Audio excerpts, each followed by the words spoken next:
Didn't need a zoom lens for that one, did you? I'm happy to get out of there with a win. I think that what we have to caution our players and probably everybody about is people just look at records. And they hadn't won many games, but they got beat by Cincinnati by 6 and other things. And we know they're hungry. We know the style of play is going to be there. And, what I told our team after is Cornell wasn't bad. Cornell beat us last year. We played better. New Jersey Tech wasn't bad. We played better. And New Jersey Tech, we were in an overtime game 2 years ago at New Jersey Tech. So they have to understand, we have to understand that everybody's going to be coming for you. You're going to take everybody's best shot, especially the more you're successful.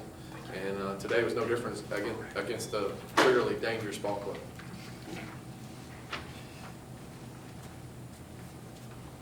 What do you attribute to that 17-0 run that you made in the fourth quarter? The same thing I contribute to the 17-0 run West Virginia made in the fourth quarter the other night. I have no idea. I thought we settled down and played a little bit. We made some adjustments on the press, but when I say we, the team did. We made the adjustments on the press coaching staff 2 days ago. The team decided to do it in about the third quarter, and we were better for it. That's good. Do you feel like they just, during the big run, do you feel like they just sort of made the easier play? It seemed like for 2.5 quarters they were trying to make the most difficult play possible. We had 13 turnovers at the half, and we had 20 on the game, so we turned the ball over half as much the second half. Press was top heavy. You're going to get layups if you make easy plays and not float balls. I think it was the difference. And you made those shots in the second half where you didn't make those layups in the first. Well, when you're settled down and you're not rushed and flustered, you're going to be more in groove and shoot shots that you're at a rhythm and a tempo that you're used to shooting. Rebounding in the second half, were you much happier with that? It seemed like early on you all were getting beat on those 50-50 opportunities, and St. Francis got on the ground early too. Yeah, I wasn't super pleased with the rebound today, but listen, that's what I said on the radio. We scored 104 points in our first game at Moorhead. I wasn't satisfied with what we had going on. I'm just always going to be wanting more and being better. But I think the team will see after filming this game that they want more and they want to be better. And I think there was a little bit of a wake-up call today. Hopefully.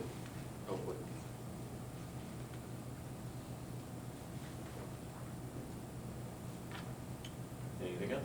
Kovac obviously picking up fouls on her early, got them out of a rhythm, but it almost seemed like defensively, because you all knew what she was capable of, you all were trying to find yourself defensively once she went off the court too. Yeah, we just could have been a lot better in about every facet. They play that style where it's a hockey line sub, and you need your personnel to do that. And when you have them foul trouble, that's why, played over 3 fouls in the first half. I would imagine that's why. I don't want to get into his head, but we just didn't do a great job. There wasn't great energy. We were a little bit flat. There's the, I don't know what the deal is. There was the time of year. We have a young team. Finals are over, so there's a little bit of breath. I'm sure they're wanting to go home. Me too. It's a noon game so that the men can play tonight in Charleston. All of a sudden, crowd matters because we're used to playing in front of a crowd. And we had a good crowd for a noon game and during a weekday today. But I think there's probably a little bit of everything. But bottom line, the student-athlete experience is on the student-athlete. Educationally, socially, athletically, emotionally, spiritually, that's on them. That's not on anybody. It's not anybody else's fault or problem. We just try and help manage that. And we discussed this several times, and Narisha, I'll ask you this. A couple of years ago, some nights your all's best effort came up short. I don't think any of y'all would say that this was your top effort tonight, but to come out with a win and find a way to make that run, how important is that to this team, just to learn the process and get that culture of winning, established and know how to get it done late? I think we just gotta keep battling, no matter what's going through our heads or what adversity we hit in the beginning of the game, we just got to stay together and, like Coach said, find a way to win and calm down, because I think we was making hard plays early in the game. So just knowing what we can do and just settling down and play the game. Especially for rhythm shooters like you two. How difficult is it when a team, I think Welder said they subbed 58 times in the second half. I mean, Really? how difficult is that to get into a rhythm whenever you feel like things are going, and then, all right, there's a new set in, and it really seems like there's no, even though it's helter-skelter, there's not much flow to it. I mean, there's a lot of things that difficult, and especially that, like them subbing a lot, but you just gotta play through it. You can't let that get in your head. You just gotta shoot how you know how to shoot. You gotta know too that he's out there telling us who's coming in, who's got who, so that makes it easier, a little easier, anyway. Does the chemistry help with the communication of the team in those situations, though? Yeah.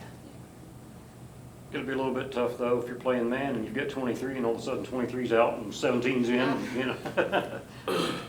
We'd had trouble finding 17. What number did Pistol Pete wear? Was that 17? Pistol Pete wear which one's wore 17 at one point, so Yeah. we'd had trouble finding that one, that's for sure. But I'll tell you what, that first half, 23, she looked a lot like him. So, Yes, she played well. What was it like guarding her, and her having to guard you at times? Both freshmen. I'm not gonna lie, it was difficult, because one time I had my hand on the ball too, and her hand, and she still shot it and made it. You still put a hand in her face and it would go in. But on plays like that, you know, I told Shannon, nothing wrong with that. We challenged the shot, she made a tough shot. I got no problem with that. Sure. That's gonna happen. Right. My problem is with the others. My problem is with the others. She probably felt that way about you a few times tonight, too, so. Did you all closed out a lot better in the second half? Is that something you talked to them at halftime about, just closing out on shooters? Yeah. They were like, they had 7 threes in the first half, 5 in the second, something like that. So, yeah, it was a definite, I mean, if you look at their, coming in, they'd shot 557 balls maybe, and 207 of those were threes, or 227. 251. 251 of those were threes, so, I mean, it wasn't any, we didn't hit, there was no surprises out there. Mhm.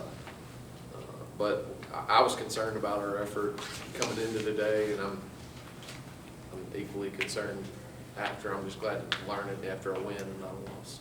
What was the premonition there, concern about the energy or the effort? Maybe all those things combined that I talked about earlier, the melting pot that's created from, it's like the perfect storm after playing West Virginia against a team that it looks like they're not great on paper, but is really dangerous with the style of play, time of day, time of year, youth,